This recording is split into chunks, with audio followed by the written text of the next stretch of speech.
नमस्कार दर्शक बंधु, सूर्यनारायण पंडा एस्ट्रोलॉजर यूट्यूब चैनल परिवार को आपण मान स्वागत। दर्शक बंधु, जदि आपण ज्योतिष भित्तिक कौन परामर्श नवाक चाहती, वास्तुभित्तिक कौन परामर्श नवाक चाहती, ज्योतिष शिक्षा करने को चाहती, वास्तु शिक्षा करने को चाहती, न्यूमरोलॉजी शिक्षा करने को चाहती, सामुद्रिक हस्तरेखा उपरे शिक्षा ग्रहण करने को चाहती, तबे तले दे जाइथिबा नंबर रे जोगाजोग करने को कदापि भूलिबे नहीं। दर्शक बंधु, भाग्यम फलति सर्वत्र न विद्या न पौरुषम। मनुष्य सदा सर्वदा निज भाग्यर फल को ही भोग करिथाए।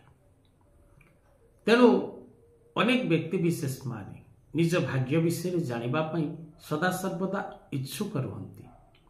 भाग्य को सजाड़िबार शक्ति मनुष्य निकट रे अछि।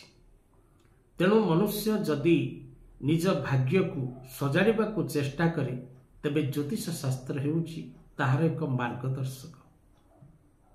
तेणु जेपरि गोटे उत्तम गुरु गोटे उत्तम शिष्य बनैबारे सक्षम हुए, सेहीपरि निज जीवन को सत रास्ता रे नवा पाई, सत पथरे नवा पाई ज्योतिष शास्त्र आपण को एक मित्र भली, एक गुरु भली साहाय्य करिथाए।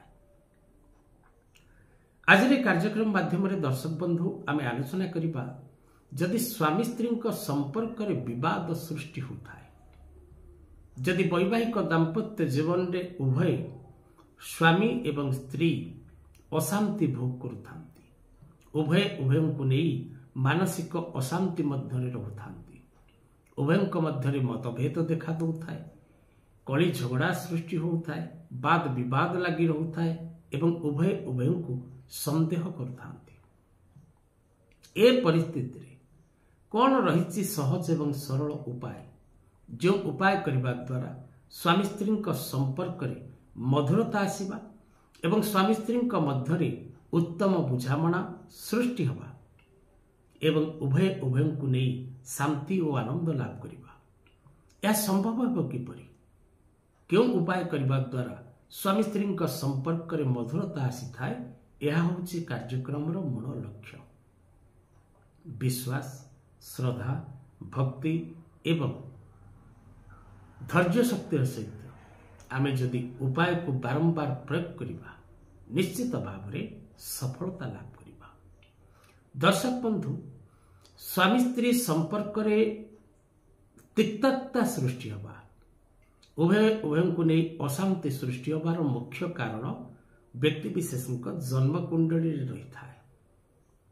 जदि कौन पुरुष बा कौन नारीर जन्म कुंडली रे पंचमाधिप, षष्ठाधिप, सप्तमाधिप, अष्टमाधिप, द्वादशाधिप खराब थांती, तबे व्यक्ति विशेष निश्चित भाव में निजर वैवाहिक दाम्पत्य जीवन रे अशांति भोग करिथाए, या 100% सत्य।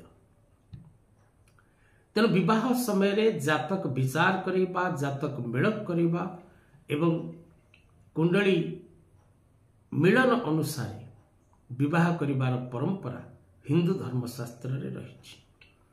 जेपरि आपण गोटे मेडिकल को गले निजर ब्लड टेस्ट करूचंती, रोग पाई गोटे टेस्ट एक्सरे करूचंती, सेमती ज्योतिष शास्त्र रे पुओ बा झीर विवाह समय रे जातक मेलक करिबार आवश्यकता निश्चित रही, ग्यारंटी। जो माने जातक न मिले विवाह करती एवं जो मानकर विवाह बिना जातक रे ही थाए, प्रायतः 90 भाग व्यक्ति विशेष माने निज वैवाहिक दाम्पत्य जीवन में दुख भोग करती। एमती अनेक व्यक्ति मध्य रही जो माने जातक मेल करे विवाह क्षेत्र में अशांति लाभ करुचंती, प्राय 10% 100 से माने काहेकि दुख भोग करुचंती, अनेक विज्ञ व्यक्ति विशेष माने मध्य प्रश्न रखती। दर्शक बंधु, मनुष्य बेले बेले निजर प्रारब्ध कर्मफल भोग करे, तेणु प्रत्येक व्यक्ति विशेष निजर प्रारब्ध भोग करने सत्य अटे।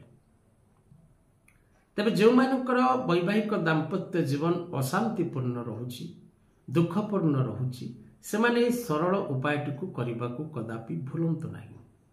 ଉପାୟଟି ହେଉଛି ଦର୍ଶକ ବନ୍ଧୁ, ସ୍ୱାମୀ ଏବଂ ସ୍ତ୍ରୀ ଉଭୟ କରିପାରିବେ। ଯଦି ଆପଣ ନିଜ ସ୍ୱାମୀ ଦ୍ୱାରା ପୀଡ଼ିତ ତେବେ ସ୍ତ୍ରୀ କରିବେ, ଯଦି ସ୍ତ୍ରୀ ଦ୍ୱାରା ସ୍ୱାମୀ ପୀଡ଼ିତ ତେବେ ସ୍ୱାମୀ କରିବେ ଏ ଉପାୟଟି। ଉପାୟ ପାଇଁ ବିଶେଷ କିଛି ଖର୍ଚ୍ଚ ହେବାର ଆବଶ୍ୟକତା ନାହିଁ। ପୂଜା ଦୋକାନରୁ ଗୋଟିଏ ଭଲ ଭୁଜପତ୍ର, ଯେଉଁ ଭୁଜପତ୍ର କୌଣସି ପ୍ରକାରର ଖଣ୍ଡିତ ହେଇନଥିବ, ଚିରା ଫଟା ହେଇନଥିବ, ଭଲ ଭୁଜପତ୍ର ଖଣ୍ଡେ ସଂଗ୍ରହ କରିବେ। ଗୋଟିଏ ଲାଲ ପେନ୍ କିମ୍ବା ଅଷ୍ଟଗନ୍ଧରେ ଆପଣ ଲିଖନୀ ପ୍ରସ୍ତୁତ କରିବେ ଡାଳିମ୍ବ କାଠିରେ ଏବଂ ଲେଖିବା ପାଇଁ କାଳି ବ୍ୟବହାର କରିବେ। ଅଷ୍ଟଗନ୍ଧ କିମ୍ବା ରକ୍ତ ଚନ୍ଦନରେ ଶ୍ରୀକପୁର ଏବଂ କେଶର ପକାଇ ଚନ୍ଦନ ପେଡ଼ିରେ ଘୋରି କାଳି ପ୍ରସ୍ତୁତ କରିବେ।